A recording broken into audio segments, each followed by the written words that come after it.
자유헌정 질서를 South Korea's President Yoon Yeol was ousted from office on Friday over his short-lived attempt at martial law. The Constitutional Court's 8 justices ruled unanimously to uphold Parliament's motion to impeach Yoon.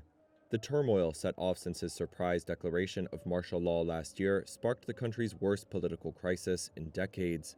피청구인 대통령 윤석열을 On Friday, the court's acting Chief Justice said Yoon violated his duty as president by taking actions that were beyond the powers given to him under the Constitution.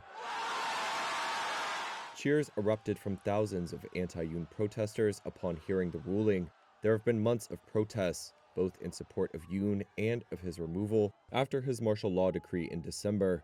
He has said it was needed to root out, quote, anti-state elements. Yoon lifted the decree 6 hours later after lawmakers defied efforts by security forces to seal off parliament and then voted to reject it. Yoon has said he never intended to fully impose emergency military rule and tried to downplay the fallout. He argued he was trying to sound the alarm over the main opposition party's abuse of its parliamentary majority.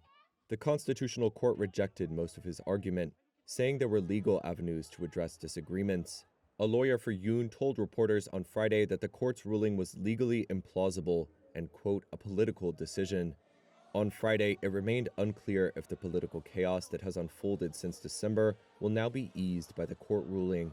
A presidential election is now required to take place within 60 days, according to the country's constitution. 그 어떠한 결정이 내려지더라도 Prime Minister Duck-soo will continue to serve as acting president until a new leader is inaugurated. In January, Yoon became the first sitting South Korean president to be arrested. The 64-year-old also faces a separate criminal trial on insurrection charges.